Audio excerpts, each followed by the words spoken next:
you're one person in the world, but to that one person, you may be the world. Welcome to Agency for Change, a podcast from KidGlov that brings you the stories of changemakers who are actively working to improve our communities. In every episode, we'll meet with people who are making a lasting impact in the places we call home.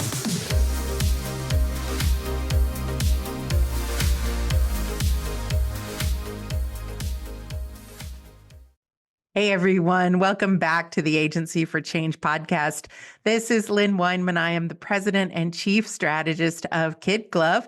And today I have the honor of speaking with Matt Kasik. He is the chief executive officer of Apace. Apace is an organization that empowers people with disabilities to live each day to the fullest. So Matt's going to talk to us about Apace. He's going to talk to us about his passion for this work and new things on the horizon. And he's going to share the inside story of their rebrand process. Matt, welcome to the podcast. Well, thanks for having me, Lynn. I really appreciate being on. I am excited to talk to you, Matt, because I know you have a lot going on. And I just want to start by having you tell us more about Apace. Yeah, so Apace is Nebraska's largest supporter of individuals with disabilities, intellectual and developmental disabilities. We have been around for 52 years. That's quite a long time in this area, isn't it? Yeah. It's, quite the test of time for our organization, but we support 725 individuals with disabilities here in Nebraska.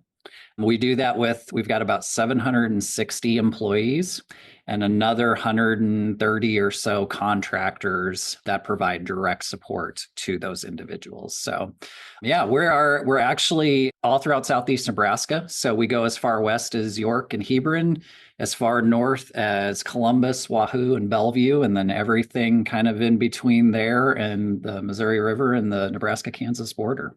That's quite an expansive area. And Matt, forgive me if I've got this off because I was doing some math in my head as you were saying those numbers. But I think you said you serve 725 people, but you have 760 individuals and 130 contractors. That sounds like some pretty high level ratio of support there. And I know a little bit about the organization. I know you take a very personalized approach. Yeah. Can you talk about how that makes a difference in people's lives? Yeah. So, what we really try to do is individualize our services. And you think about, how do you like to live? How do I like to live? I can think of my siblings. I am about as opposite as you can be from my siblings. And I would want different things than what they do. And so that's no different than the services we provide to those that we support. One thing that really kind of back in terms of our organization. So we were started back when there was really only one option for individuals with disabilities. So way back when the standard was the institution. And that does not sound fantastic, does it? Even just the word institution sounds sad. Yeah. And so, parents really started a grassroots efforts in the 50s and 60s and really got it to the point when in the 70s legislation passed to essentially form our organization. And in doing so, we were able to support individuals in the community where they live so that they could experience life just like you and I do. Yeah, that's amazing.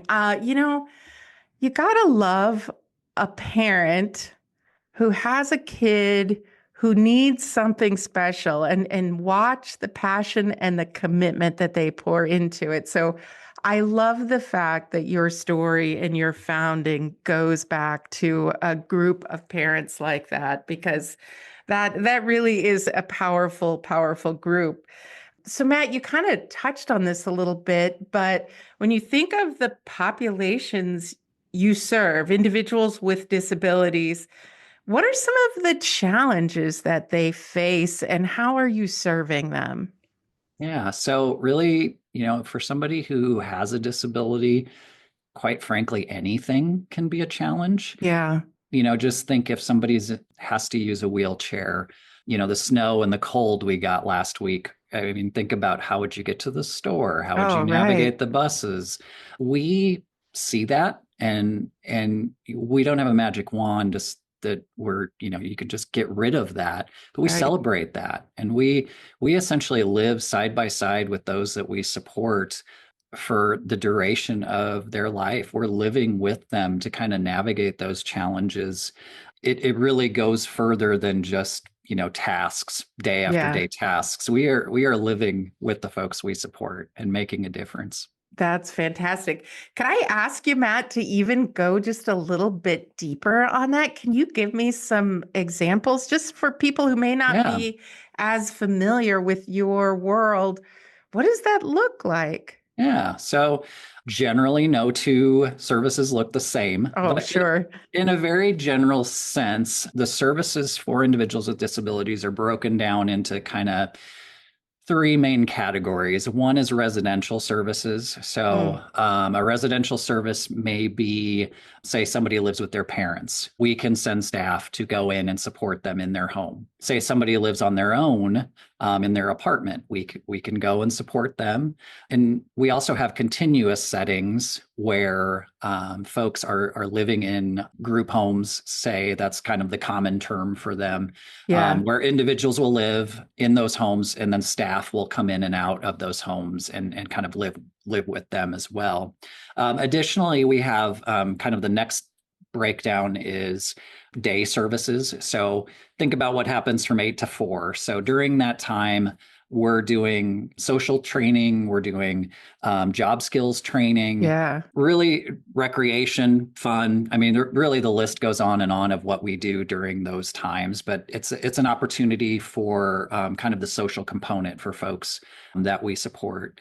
And then finally is employment services. We're very, very adamant about employment for individuals with disabilities. So, we want to boost up job skills, Yeah. help individuals find jobs once they have jobs.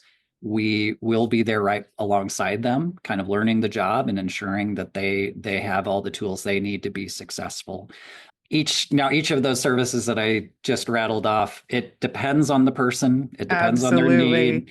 I like to say we meet folks exactly where they are. Yeah. So if somebody lives on their own and we say we want they only need an hour a month of services, we can do that. Yeah. All the way to around the clock, awake. It's really the full gamut and everything in between. I love it. I mean, what I heard you say there was a full range from daily support to skills training to social and fun to employment. I love the employment end, right? Because people, I think it's a basic human need to have a purpose in life. And I think there's a lot of research that speaks to the fact that many of us derive that sense of purpose from our employment. And that's got to play in all kinds with all kinds of people. So I think that's really You neat. you So absolutely took the words out of my mouth. So, one I like to say too is if am meeting you for the first time, I'm going to say my name, I'm Matt Kasik, and yeah. then the next thing I say is what I do. Right. That is right. That's exactly what we say. And if you don't say it, what's the first question somebody asks? Right. What do you do? Yeah. Exactly. And so, just thinking about how we identify with our jobs. Yeah. Whenever I have an opportunity like this to talk to the public, I always tell people, especially, those who have the ability to hire individuals with disabilities, give them a chance Yeah. because what you'll find is once you kind of get past, that initial concern, what you find is the exact opposite. You'll have a dedicated, loyal employee who will Yeah. likely be there for many, many years, who will also have a support staff and structure kind of around them. So it's really a win-win for employers to hire individuals with disabilities. I love that. So, Matt, I'm kind of, as you're telling me about the different services and the importance of it, I'm kind of imagining the impact, but I'd love to hear it from you. Can you speak to the impact you've seen firsthand from the work that you and your team at Apace are doing? How much time do we have on this podcast? Well, we need to keep I this could into somebody's commute. So I yeah, I could talk for hours about the success I love stories it. that we have. Really, what I tend to see is just kind of in a general sense, folks that we start working with may start off kind of in their shell. Generally, there's a belief, depending on what their living situation was before, of, oh, I don't know if this person can do this or if they can do that. And Yeah. what we really see and what we really experience is those individuals come out of their shell and just thrive. I like to think some of the best examples of somebody who maybe has their first job Mm. and then you see it over the years as the years of service add up, or maybe somebody who's moved into their own apartment. Oh, that's um, got to feel great, right? Like to right. you've moved out of mom and dad or a living space that you've shared with others and you have your own apartment. Yep, absolutely. So that's probably among the most notable things. But really, for me, as I work, my role in the organization is pretty high level. I don't, Hmm. I'm not involved with day-to-day service delivery, but the impact that even I have on an individual is huge. I'll Yeah. give an example. Random Saturday morning, I get a call from somebody that we support. And I'm like, gosh, what on earth is happening? This is Right. For out you of. to get a call on Saturday morning, right? And essentially, what this individual wanted to tell me was how he had scored a touchdown in Special Olympics flag football that day. And so you think about just that, Yeah. that level of impact Yeah. is incredibly rewarding. So, Yeah, people can't see us because we're on a podcast and we only do the audio side, but just hearing that story, both of us are smiling ear to ear. That had to have been a really touching and memorable call for you to take, but also I think about how much it meant to the individual, the young man on the other end, that you answered the phone and you took the time and you had the conversation and you acknowledged the accomplishment. I think that's really great.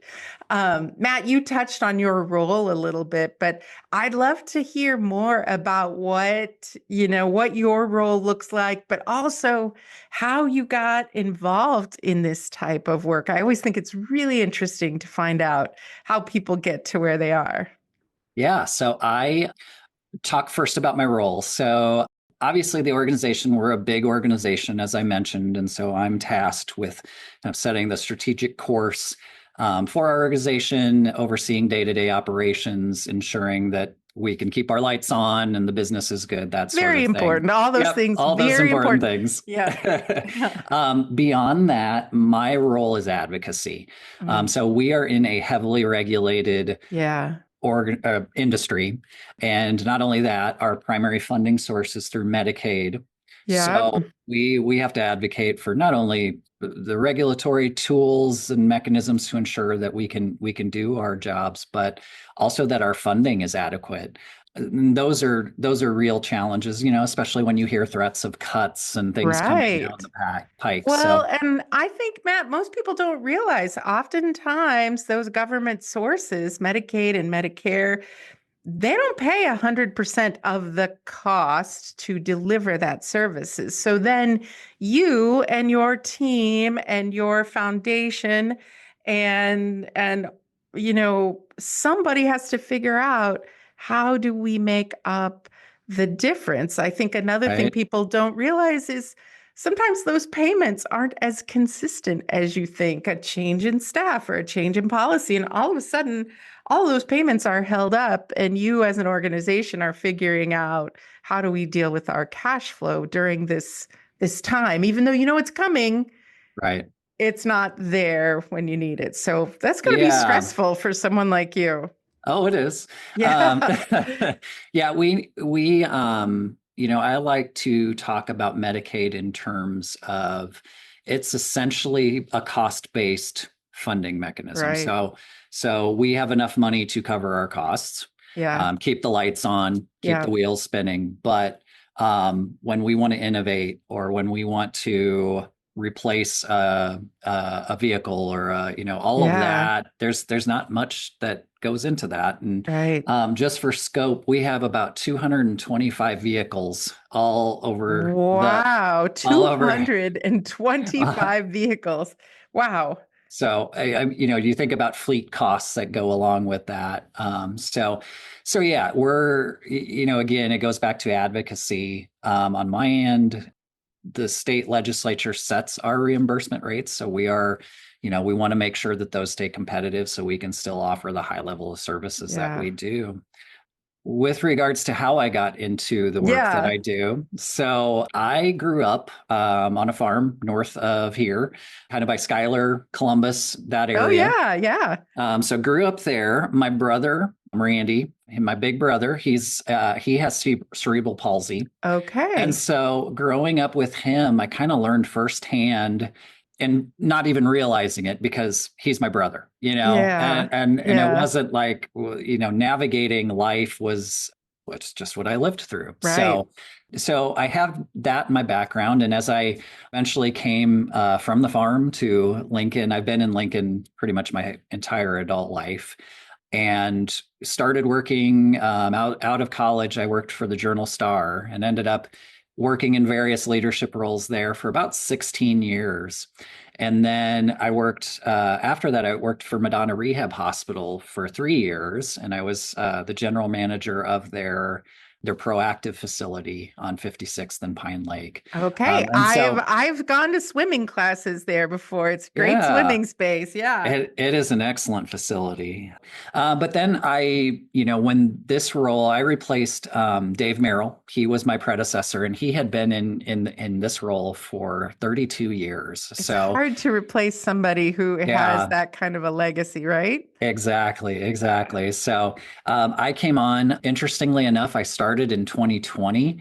I started in March of 2020. So, Oh, literally days, either days before or days after the start of the pandemic. it was very interesting Oh my times those goodness. days. So not only, learning a new organization, but learning how to navigate a pandemic was not something I'd recommend. So Right. They probably didn't teach you about that in school, I'm they guessing. they Yeah. sure didn't. They Yeah. sure didn't. But no, I really jumped at the opportunity, and I just am ecstatic to come to work every day. I like to think, having the lived experience with my brother, it really kind of gives me a perspective of Yeah. things when I'm making decisions or something that impacts, it's going a change in our organization will impact hundreds, Yeah. if not thousands of people. So I always will look through the lens of my brother and think, how will this impact him? And so that's really helped me as we've progressed here in our organization. That's great. What a journey and what a great perspective to have. And Matt, you just said something too that struck me. You serve, I think you said 725 individuals, but I've got to believe your impact is far greater than that because each of those individuals has family and community around them that's also supporting them and the work that you do either brings them relief or peace of mind or happiness in knowing that their loved one is having this experience or this care as well. And that's pretty fantastic when you think about impact and ripple effect. I told someone today who mentioned ripple effect, I'm like, hey, let's not make it a ripple effect. Let's make it a wave. And it kind of feels like that's what you and Apace have going on as well. Yeah, we're like a small town, when Yes. you kind of think about the size and scope. So 760 employees, 130 contractors, 725 individuals, Yeah. plus all of their families. It's Plus it's the a lot of yeah, families. it's a lot of people that we touch. Big impact. Hmm. So, Matt, you and I connected actually a while ago because our organization, KidGlov, had the fantastic opportunity to help Apace with a rebrand. And I'm just curious, would you be willing to reflect a little bit with me and tell us what brought you to consider a rebrand for the organization? Yeah. Well, first off, thank you Oh, again for all yes. the work that you and your team did. Just the creativity and the thoughtfulness through that process were amazing. Ah, thank you, Matt. We really had a good outcome from it, and I still to this day, folks, we're able to reintroduce ourselves to the community in this Yes. way, and it's been such a cool experience. Rebranding is tough. Hmm. Uh, It's not um, easy. It's not for the faint no, of heart. Yeah. and that's why I started by thanking you, because I can't fathom your team going through that over and over again with all the different organizations that you work with. A rebrand, a name is so much more than just a name. It's the Names, biggest thing yeah, you can do too. The name is but it is so much more. And I'm sorry that I interrupted you there. I just no, get kind of excited about it. yeah, it's such a personal thing. A name is, we were Region 5 Services, so that was our previous name, and we moved to Apace. We have such a long tenured staff. And when we had these discussions with staff, one of the things that struck me was somebody who had worked for our organization for maybe 20, 25, 30 years. That name had been a part Yeah. of their life and their story for that whole time. And it's where it gets the conflict comes is the name itself is named an entity, which is not a personal thing. It's an Right. organization. It's it doesn't have feeling. And so what I found through the process was really, we had, name the number, 760 employees. If you talk to 760 employees, you would get 760 suggestions on what the Yes. name should be. Yes. So everybody had their own feelings and they felt strongly about it. In the end, when a pace was presented as an option, it just stood out so much to Yeah. us. The meaning of a pace traveling at the same rate as something else, that is the work we do. That is Yeah. the embodiment of the work we do. So it really stood out in that process. Doesn't mean people were happy about it, It but takes a while. Change is hard, but yes, that doesn't mean it's not important and that it won't lead to good things. right. So, yeah. Ever since we switched all of our measurables, whether it's our web traffic, our employment applications, everything increased. So I absolutely think it was the right thing to do. One of the reasons why we changed was because our sister organization, for lack of a better term, Region Yeah. 5 Systems, also here in Lincoln, based in the same geography that we're based in, we do different things. Yeah. But many people in the community were coming to them when they should have been coming to us, and vice versa. And we really made it complicated with two organizations essentially named the same. I mean, almost the same thing. Services Almost the and same. yeah, We even, Matt, I have to tell you, because when we were working with you before you had the new name, we were also working for the other Region 5. And our team would even get confused internally. It'd be like, no, wait, that's for this group or that group. It's mhm. really confusing when you have a name that's that close and you're both doing human services of some sort. Yes. Yes, absolutely. It was, and so I do feel we were doing a disservice to the community just because of that. So that was one reason why we changed. The second reason is we were, essentially named back in 1973, and the name did not change much through that time. Yeah. And back then it was a different time, and today individuals who come into our services have choice. And so when they're presented with a list of providers, Region 5 Services doesn't necessarily sound like the most warm and No. welcoming name of an organization. Some of the stories I'd heard of folks before they got to know what we did, just the range of things that folks thought. Oh, I thought you did this. Hmm. I thought you were a food distributor. I thought you were a call center. I thought just the list was out there. So we really, really had a great experience rebranding and pushed forward in spite of it being a very I difficult know it is change. hard. It is hard. Matt, I'll tell you this. I don't know if I've had a chance to tell you this before. My whole career, I've been in advertising and marketing, and I've done a lot of branding work. When KidGlov started, we were named Weinman Communications Group, a very Yeah. boring name, right? But I just was a startup and I just needed people to find me, right? Right. And so, for the first time, when we rebranded and we went through the same process that we had Apace go through, but it was the first time I was on the other side of the table.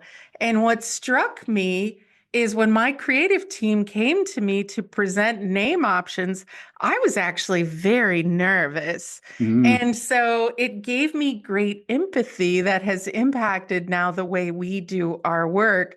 When we go to present new names and new logos, we acknowledge that the people on the other side are very nervous because you don't know what's going to happen. You don't know how right. people are going to accept it. You don't know if you're going to like the names that we provide. And sometimes, and I think in the case with Apace, we maybe did two different rounds of names because Yep.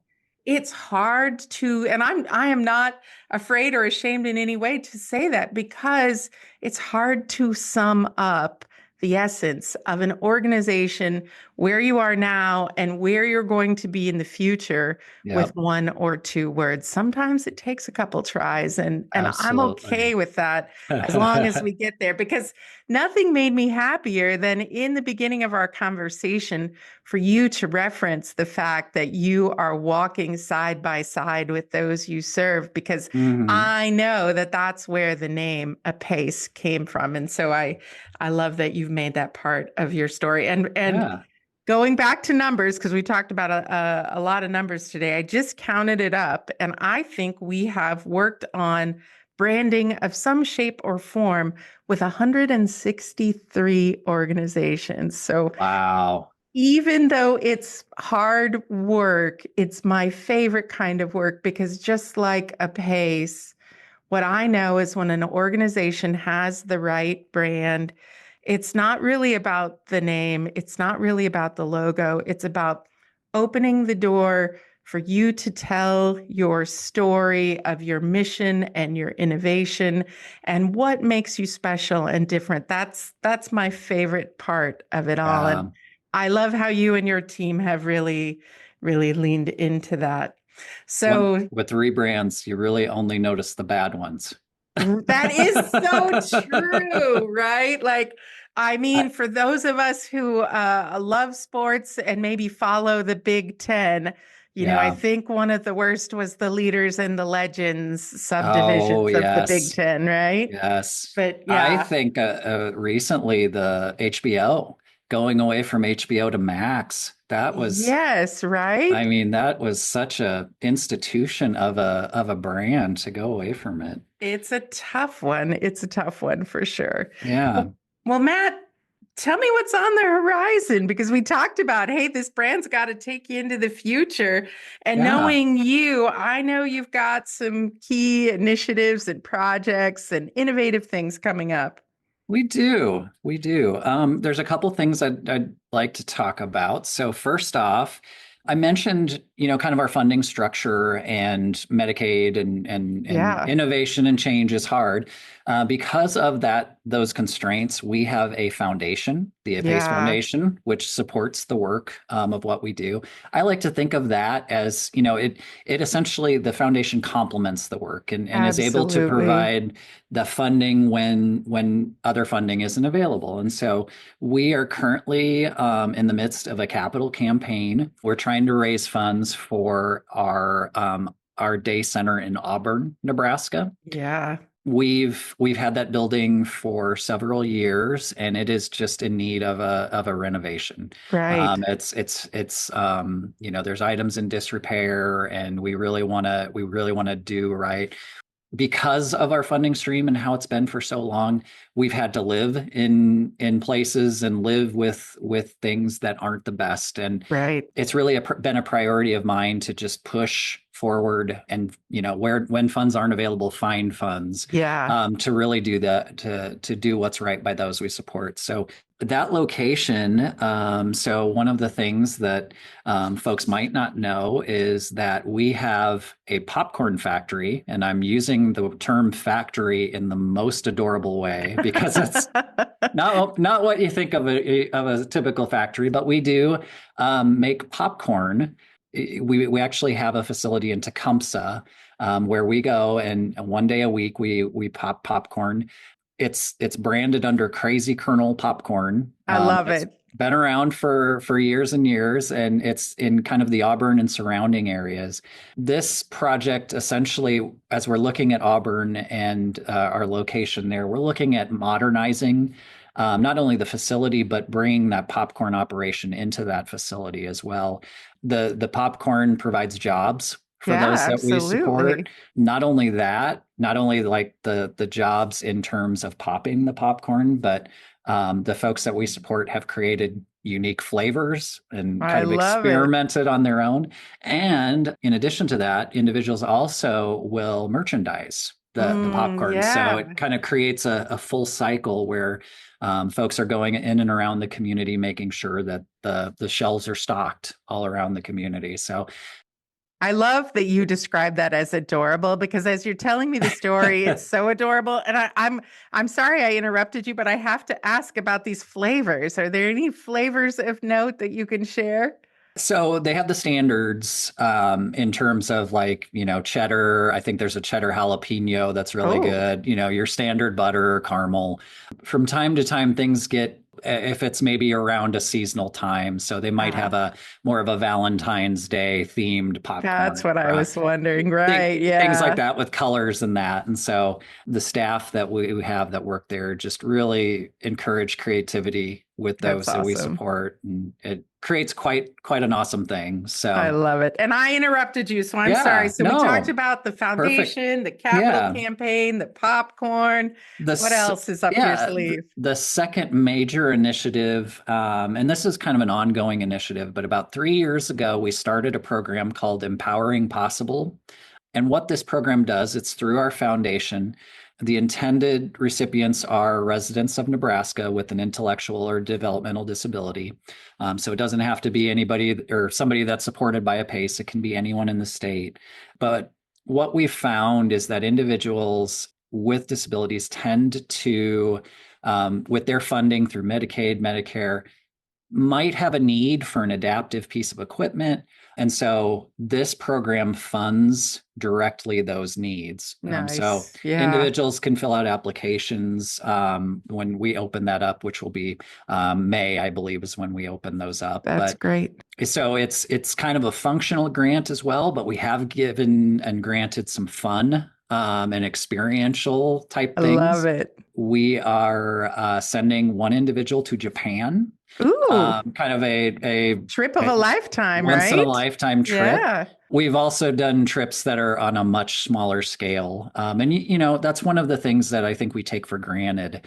You or I travel, but Yeah. sometimes individuals with disabilities don't get to travel. And so when I say funding trips, obviously the Japan trip is an outlier, but a Right. lot of our trips are to Lake McConaughey to go fishing over a weekend or to Colorado to the mountains. So we're not Yeah. talking terribly elaborate trips, but just another way to give an opportunity for those that wouldn't have had it otherwise. So Absolutely. those are the two things that I wanted to mention here I love today. that. Both of those sound like excellent, excellent things.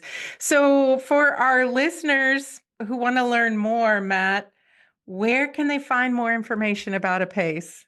They can find it on our website, Awesome. goapace.com. Goapace.com. And we will have that in the show notes on the Kid Glove site as well for anybody who didn't get that. And then, Matt, when people go to the site, how can people from the community get involved to support your mission? Now, you've mentioned fundraising and the Sure. capital campaign, and I'm sure there's links to that on the website. But are there any other ways that we can support you? Yeah, obviously, if somebody feels called or compelled to donate, those funds are are fantastic. Okay. Immeasurable, the impact that those have. Beyond that, just again, the push for hiring individuals with disabilities. Yeah. That's how somebody from the outside can help us fulfill our mission is through employment of those with disabilities. Really opening that up. That is fantastic. Matt, I want to ask you my favorite question next. And I warned you about this one. I've asked it on every podcast, but everyone who listens knows I am a big fan of motivational quotes. I feel so lucky to get to talk with people like yourself. I love a Matt Kasik original quote to inspire our listeners. Well, I'm going to try to make it as original as possible. I love it. I because know. I'm pretty sure there was somebody out there that said something like this, but the quote that really hits home for me is, "You're one person in the world, but to that one person, you may be the world." And that hits home, especially in relation to the work we do. I think about my brother and his services. When we talk, his world is very small. His world, he doesn't have kind of many of the outside issues that we face. And in terms of his life, a lot of his issues are, his body, his pains he's having or experiences that just happened. And I like that quote, or I like that presence of thought, just because that in many cases where folks that we have working with individuals with disabilities, you are their world. Yeah. And so it really has a profound impact. So that is my quote. Matt, it's a great quote. And you know what I love about it? It makes me think of the story you told of the phone call. On the day you got the phone call on a Saturday morning about someone who was in a Special Olympic sporting event, you were the one person, you were the world. At that moment, you were the world, and you honored that experience and that person and that time. So, and that all rings very true and authentic to me, Matt. So, and especially not something to take for granted. Absolutely. Absolutely. Matt, I have loved this conversation. And as we wrap up this time together today, I'd love to hear from you. What is the most important thing you'd like our listeners to remember about the work that you're doing? Oh, wow. What I would say is that individuals with intellectual or developmental disabilities have not always gotten a fair shake, and in some cases have been marginalized. And the impact that a person can have just simply on saying hello to somebody with a disability goes so far. Those actions truly speak louder than words. When you can provide kind of a relationship opportunity or building community with folks with disabilities, it really goes a long way. So don't be shy. If you see somebody with a disability, it's okay to say hello. So that's great. Embrace that, treat them as you wish you were treated as well. Matt, that is beautiful. I love it. And I'm just going to say, I fully believe the world needs more people like you, more organizations like Apace. Thank you for the work that you and your team do. And thank you for joining me on the podcast today. Well, thank you. It was a great time. I appreciate it. We hope you enjoyed today's Agency for Change podcast. To hear all our interviews with those who are making a positive change in our communities, or to nominate a changemaker you'd love to hear from, visit KidGlov.com at KIDGLOV.com to get in touch. As always, if you like what you've heard today, be sure to rate, review, subscribe, and share. Thanks for listening, and we'll see you next time.